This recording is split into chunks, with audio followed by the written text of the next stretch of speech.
Assalamualaikum warahmatullahi wabarakatuh. Salam sejahtera untuk kita semua. Semoga kita semuanya selalu dalam keadaan yang sehat, sehingga kita bisa mengikuti perkuliahan dengan lancar tanpa ada kendala suatu apapun. Sebelum kita mulai, marilah kita berdoa menurut agama dan kepercayaan masing-masing. Berdoa, saya persilahkan.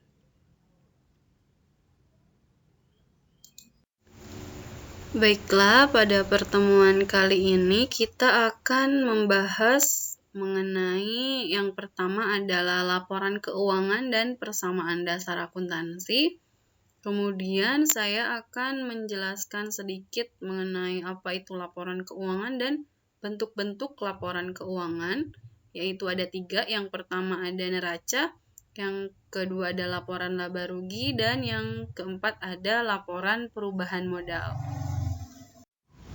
Oke, kita akan mulai pada pembahasan yang pertama mengenai laporan keuangan dan persamaan dasar akuntansi. Jadi, seperti yang sudah saya jelaskan sebelumnya, bahwa salah satu fungsi utama akuntansi adalah menyediakan laporan keuangan untuk pihak-pihak yang membutuhkan. Jadi, siapa saja pihak yang membutuhkan kemarin sudah dibahas ya, ada pihak internal dan ada pihak eksternal.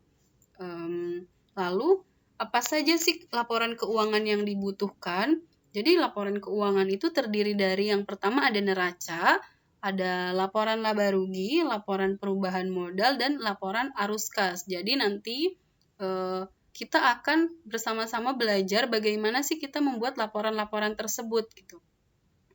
Nah, pada umumnya, laporan keuangan tersebut disusun setahun sekali atau tahunan. Tapi ada juga perusahaan yang membuat laporan keuangannya tersebut setiap bulan atau setiap kuartal. Jadi tergantung dari perusahaan itu sendiri. Nah, jadi meskipun laporan keuangan ini dibuat di akhir atau hasil akhir dari suatu akuntansi, tapi kita harus mengetahui di awal gitu. Jadi biar ada gambaran bagaimana sih caranya kita menyusun laporan keuangan. Kan pernah saya singgung sebelumnya bahwa membuat laporan keuangan itu kan ada siklusnya ya, ada tahap-tahapnya. Masih ingat kan arti dari proses akuntansi? Nah, ada beberapa tahap yang harus kita jalani gitu. Nah, bagaimana caranya akan kita sama-sama belajar. Jadi sebagai gambaran bahwa pada pertemuan ini akan dibahas secara sederhana. Jadi diharapkan teman-teman semuanya punya gambaran gitu sebelum nanti kita akan masuk ke pembahasan yang lebih rumit atau lebih kompleks gitu ya. Kita udah masuk ke uang-uang gitu. Jadi dari awal kita sudah tahu nih, oh ternyata di akhir nanti kita akan membuat laporan keuangan. Oke, akan kita bahas satu persatu mengenai laporan keuangan tadi ya. Yang pertama ada neraca. Jadi neraca itu adalah suatu laporan yang biasa disebut dengan laporan posisi keuangan. Jadi neraca itu menggambarkan aset atau harta perusahaan, kemudian ada kewajiban dan modal yang dimiliki oleh perusahaan gitu. Untuk melihat lebih jelas, di sini ada contohnya. Jadi ini ya bentuk dari laporan neraca. Di sini kita bisa lihat formatnya. Jadi dari format neraca ketika kita akan membuat laporan neraca, selalu memuat hal-hal berikut. Yang pertama ada nama perusahaan. Di situ contohnya adalah perusahaan angkutan aman. Kemudian nama laporannya tentu neraca ya. Dan yang ketiga ada tanggal neraca dibuat. Di situ pada tanggal 31 Desember 2010. Nah, bisa kita perhatikan bahwa pada isi laporan neraca itu ada 2 sisi ya. Ada sisi kanan dan sisi kiri. Jadi sisi yang kiri itu memuat aset atau harta. Jadi di situ hartanya berapa digambarkan atau dituliskan di sisi sebelah kiri. Kemudian sisi sebelah kanan dia memuat kewajiban dan modal perusahaan. Nah, perlu diingat ya bahwa kedua sisi tersebut harus selalu seimbang, jumlahnya harus sama. Jadi ketika asetnya di situ berapa? 16.450.000, otomatis di sisi kanan ya jumlahnya juga harus sama, 16.450.000. Nah, kalau sisi yang kanan itu biasanya penjumlahan dari kewajiban ditambah modal gitu ya. Jadi jumlah aset perusahaan itu selalu sama dengan jumlah kewajiban ditambah modal dari suatu perusahaan. Ya, kemudian karena dalam neraca jumlah aset itu harus sama dengan jumlah kewajiban ditambah modal, sehingga keseimbangan tersebut disebut sebagai persamaan akuntansi. Jadi, artinya bahwa persamaan akuntansi di sini adalah suatu persamaan yang menunjukkan bahwa jumlah aset itu harus selalu sama hasilnya dengan jumlah kewajiban ditambah modal. Nah, maksudnya apa persamaan akuntansi di sini? Persamaan akuntansi di sini artinya adalah bahwa aset perusahaan itu sumbernya dari kewajiban dan modal dari pemilik perusahaan gitu ya. Jadi hartanya perusahaan itu sumbernya dari utang sama modal gitu. Misalnya di situ kan sudah tertera ya, perusahaan itu hartanya adalah harta atau asetnya adalah 16.450.000 nih. Nah, 16.450.000 itu asalnya dari mana? Ya, asalnya dari utangnya perusahaan yang berjumlah 400.000 ditambah modalnya perusahaan yang berjumlah 16.050.000. Nah, sehingga jumlah aset itu harus selalu sama dengan jumlah kewajiban ditambah jumlah modal, seperti itu ya. Nah, selanjutnya kita akan membahas elemen-elemen yang ada dari neraca tadi ya. Yang pertama adalah aset atau harta. Jadi, aset atau harta di sini adalah sumber ekonomi yang dimiliki perusahaan yang biasanya dinyatakan dalam satuan uang. Nah, jenis sumber-sumber ekonomi atau aset perusahaan itu bisa bermacam-macam. Ada aset yang berwujud, ada juga aset yang tidak berwujud. Nah, aset yang berwujud itu apa? Jadi aset yang berwujud itu ya yang bentuknya kelihatan gitu. Contohnya uang kas, lalu ada persediaan, ada kendaraan, gedung, mesin, peralatan. Nah, itu kan bentuknya bisa kita lihat ya.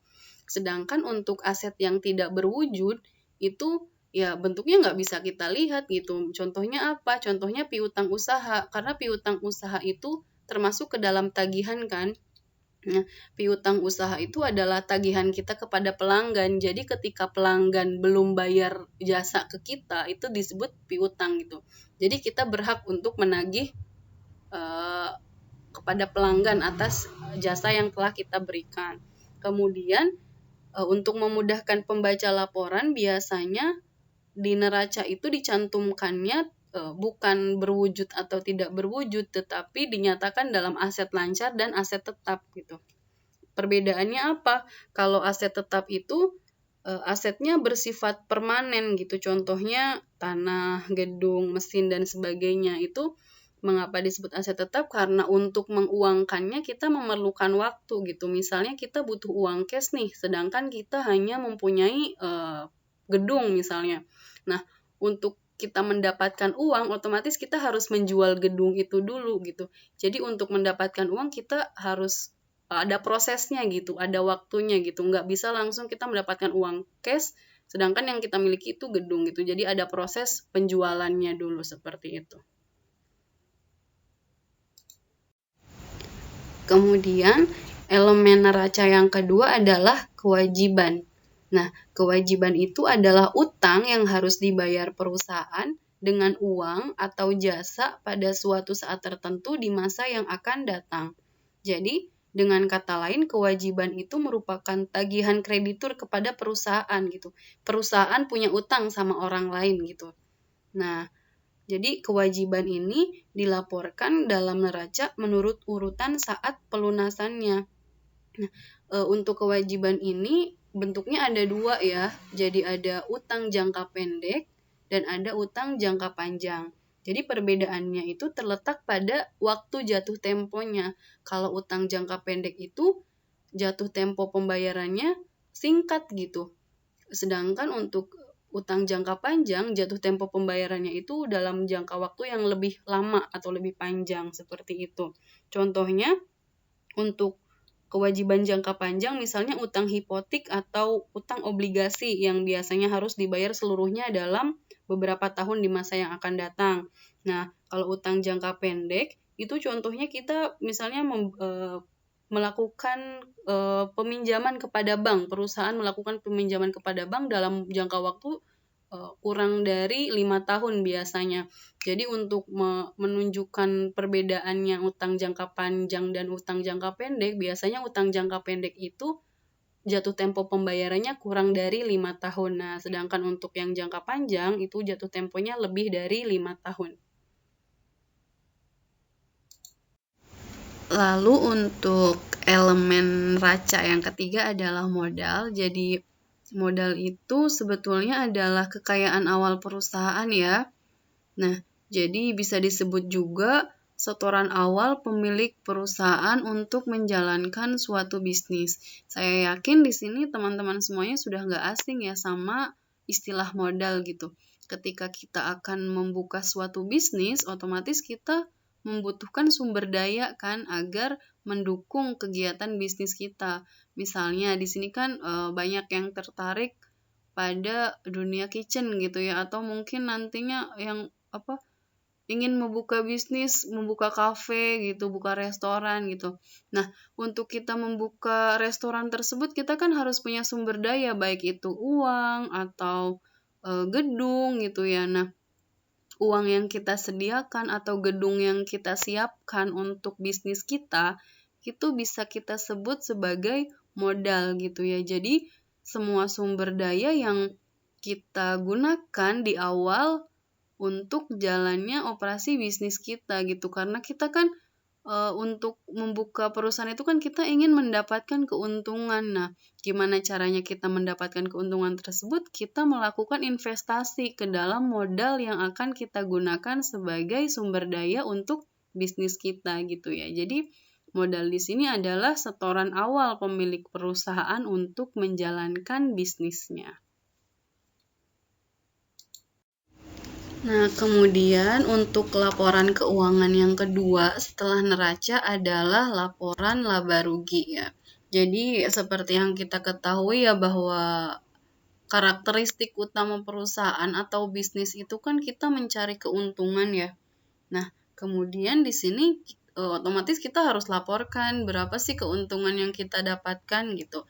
Makanya ada yang namanya laporan laba rugi. Nah, jadi ini ya contoh dari laporan laba rugi. Jadi sebetulnya laporan laba rugi itu disusun untuk mengetahui hasil kinerja atau operasi perusahaan. Gitu. Jadi dengan kata lain, laporan ini menggambarkan keberhasilan atau kegagalan suatu perusahaan gitu. Dikatakan berhasil ya ketika perusahaan tersebut mendapatkan laba kan. Nah, mungkin dengan kata lain sebaliknya di kata gagal ketika perusahaan tersebut mengalami kerugian. Kemudian hasil kinerja atau operasi perusahaan itu kita lihat dari beberapa unsur, yaitu pendapatan dan beban gitu. Jadi bisa kita bandingkan untuk kita mengetahui perusahaan tersebut berhasil atau gagal ya kita bandingkan antara pendapatan dan beban gitu.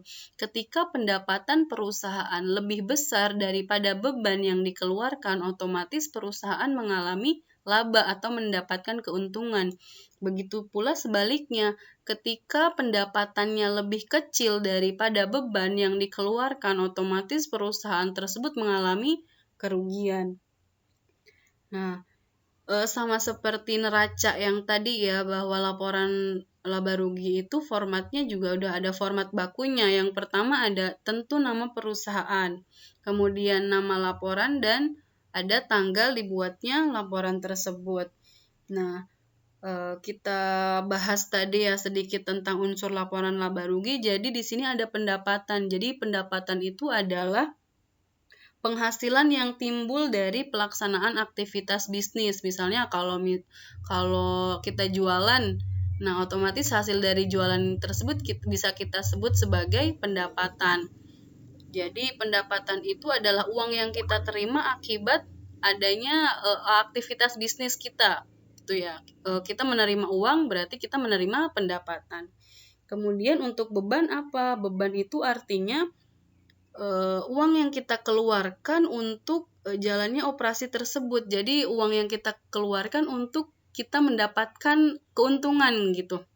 Jadi semua uang yang kita keluarkan untuk melakukan operasi bisnis tersebut. Di situ contohnya misalnya ada beban gaji, beban bensin, reparasi pemeliharaan, beban listrik. Nah, seperti itu. Jadi uang-uang yang kita keluarkan agar mendukung bisnis kita. Kemudian ada laba atau rugi. Jadi laba atau rugi tersebut tadi ya selisih antara pendapatan dan beban. Kalau misalnya pendapatannya lebih besar daripada beban, otomatis mendapatkan laba. Sebaliknya, kalau misalnya pendapatannya lebih kecil dari beban, berarti perusahaan tersebut mengalami kerugian. Nah, untuk membuat laporan laba rugi tersebut, untuk kita mengetahui perusahaan tersebut mendapatkan laba atau rugi, ya tinggal kita kurangi saja. Misalnya di situ ada pendapatan jasanya mendapatkan 7.500.000. Kemudian untuk bebannya totalnya ada 4.450.000. Nah, dari yang pendapatan yang sudah kita terima tadi 7.500.000 dikurangi 4.450 hasilnya 3.050 karena lebih besar pendapatan sehingga perusahaan angkutan aman itu mendapatkan laba sebanyak 3.050.000 seperti itu. Oke, selanjutnya laporan keuangan yang ketiga yaitu laporan perubahan modal. Jadi dari laporan laba rugi yang sudah kita ketahui tadi, kita kan mengetahui kinerja perusahaan. Apakah perusahaan tersebut mendapatkan laba atau malah mengalami kerugian. Nah, kedua kondisi tersebut akan sangat mempengaruhi modal perusahaan. Jadi ketika perusahaan itu mendapatkan keuntungan atau mendapatkan laba, maka perusahaan modalnya itu akan bertambah. Nah, sebaliknya ketika perusahaan mengalami kerugian, maka modal perusahaan akan berkurang. Jadi, ada dua kondisi ya untuk membedakan modal perusahaan akan bertambah atau berkurang. Nah, untuk lebih jelasnya, jadi modal perusahaan itu akan bertambah ketika yang pertama, adanya tambahan investasi oleh pemilik gitu ya. Jadi, pemilik melakukan tambahan modal kepada perusahaan ketika di tengah jalannya bisnis tersebut. Nah, itu jelas akan menambah modal perusahaan. Kemudian kondisi yang kedua adalah ketika laba itu tadi ya, ketika perusahaan mengalami laba atau mendapatkan keuntungan, otomatis akan menambah modal perusahaan. Nah, kemudian seperti apa yang ketika modal perusahaan itu berkurang ya, ketika pemilik perusahaan itu melakukan pengambilan aset perusahaan untuk keperluan pribadi gitu. Jadi di sini pemilik perusahaan itu berhak ya untuk mengambil aset perusahaan yang digunakan untuk keperluan pribadinya gitu. Jadi tidak ada sangkut pautnya dengan perusahaan. Nah, itu biasanya disebut dengan prive ya. Jadi sebutannya prive gitu. Kemudian ketika perusahaan mengalami kerugian, nah itu juga akan mengurangi modal perusahaan gitu. Nah, perubahan modal tersebut juga disajikan dalam laporan, namanya laporan perubahan modal. Seperti dua laporan sebelumnya, jadi udah ada format bakunya. Yang pertama mencantumkan nama perusahaan, kemudian nama laporan dan tanggal gitu ya. Jadi di situ bisa dilihat contohnya. Di situ tertera ada setoran modal awal perusahaan pada tanggal 1 Januari 2010 sebanyak 15 juta. Nah, kemudian sesuai dengan laporan laba rugi yang sudah kita buat tadi, bahwa perusahaan itu mendapatkan laba sebanyak 3.050 sehingga modalnya bertambah. Jadi 15 juta ditambah 3.050 hasilnya adalah 18.050.000. Nah, Kemudian karena pemilik perusahaan melakukan pengambilan untuk keperluan pribadi atau yang disebut dengan PRIV sebanyak 2 juta, maka berkurang lagi tuh modal. Dari 18.050.000 dikurangi 2 juta, hasilnya adalah 16.050.000. Sehingga dari situ bisa kita ketahui bahwa modal akhir dari perusahaan aman itu adalah 16.050.000. Sampai situ paham ya? Oke, mungkin sekian pembahasan materi yang bisa saya sampaikan. Terima kasih atas perhatiannya. Silakan jika ada pertanyaan atau penjelasan yang belum bisa difahami, silakan hubungi saya atau diskusi sama temannya. Kita ketemu lagi minggu depan. Saya akhiri. Wassalamualaikum warahmatullahi wabarakatuh.